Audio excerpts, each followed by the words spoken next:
In May 1980, Yugoslavia buried its president. Delegations from more than 100 countries attended one of the largest state funerals in history. 11 years later, the country he built began tearing itself apart in the bloodiest European wars since 1945. By 2008, one country had become 7. This was not an accident. It was built into the country's design. This design bound together 6 distinct republics: Slovenia, Croatia, Bosnia and Herzegovina, Serbia, Montenegro, and Macedonia. These territories were divided by 3 major religions, multiple languages, and 2 different alphabets. Following World War II, President Josip Broz Tito maintained order through the state doctrine of Brotherhood and Unity, strictly suppressing ethnic nationalism. Externally, Yugoslavia balanced between East and West during the Cold War, establishing itself as a leader in the non-aligned movement. For decades, Tito's personal authority functioned as the primary political glue holding this fragile structure together. On February 21, 1974, Yugoslavia adopted a new constitution designed by Edvard Kardelj. This document radically decentralized the federation, granting the 6 republics near-sovereign status. It established a quasi-confederal system where each republic held a veto over federal decisions, rendering central authority weak. Article 5 explicitly recognized the right of each nation to self-determination, including secession, but left the legal procedure for doing so undefined. The system prioritized balancing ethnic interests over maintaining a strong central state, codifying the legal mechanisms for the country's eventual breakup while Tito was still alive. Josip Broz Tito died on May 4, 1980. His funeral in Belgrade drew state delegations from 128 countries, reflecting the global standing he had cultivated. In his absence, executive power passed to an 8-member rotating collective presidency, where decisions required absolute consensus. The new leadership immediately confronted a severe economic crisis. Yugoslavia's foreign debt rose to $20 billion, pushing domestic inflation to the highest level in Europe. In March 1981, mass protests by Albanian students in Kosovo demanding republic status met a heavy security crackdown, sparking an intense nationalist reaction within Serbia. In April 1987, Slobodan Milošević was dispatched to Kosovo Polje to address Serbs protesting the local Albanian administration. Confronted by angry crowds, Milošević declared, "No one should dare to beat you." The statement was broadcast nationwide, elevating his political status.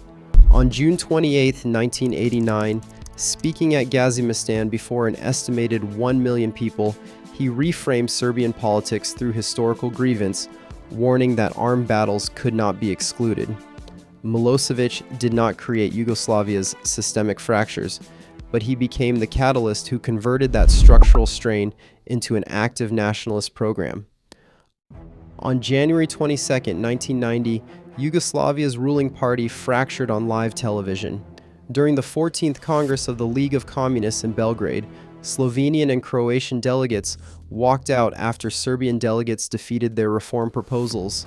By April, multi-party elections swept nationalist coalitions into power in both republics. On June 25, 1991, Slovenia and Croatia declared independence. The Yugoslav People's Army mobilized to secure the federal borders, sparking the 10-day war in Slovenia. The brief conflict ended with a negotiated military withdrawal, confirming Slovenia's separation and the physical division of the country. While Slovenia's separation was swift, Croatia descended into a far more destructive conflict.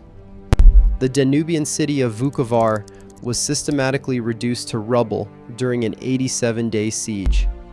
By March 1992, the crisis engulfed neighboring Bosnia and Herzegovina. In a referendum boycotted by Bosnian Serbs, the republic voted for independence, sparking war within weeks. Sarajevo was quickly surrounded, beginning a siege that would cut off the capital for nearly 4 years. The federal state had ceased to function as a political entity, transformed instead into a battlefield where the republics fought directly for territory.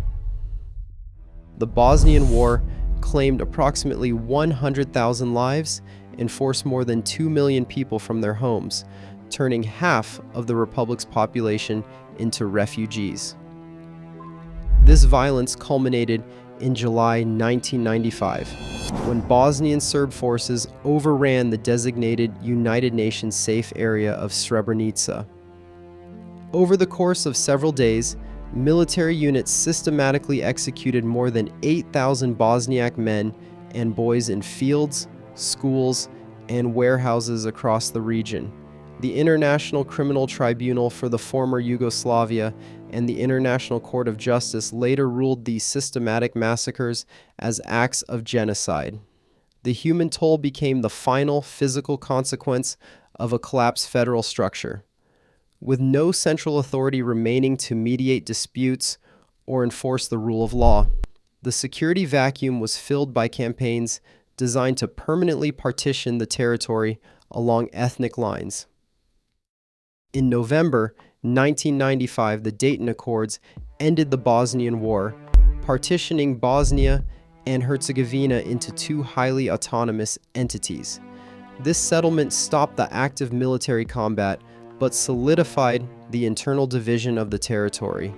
By 1999, escalating violence in Kosovo triggered a 78-day NATO bombing campaign against Serbia. The remaining federal union continued to fragment. Montenegro voted for independence in 2006, followed by Kosovo's unilateral declaration of statehood in 2008. The original federal map was replaced by 7 successor states: Slovenia, Croatia, Bosnia and Herzegovina, Serbia, Montenegro, North Macedonia, and Kosovo, finalizing a structural disintegration that had begun decades earlier. Today, these borders remain quiet but fragile. Yugoslavia proves that when a state's foundation is flawed, peace is only temporary. Join the discussion below.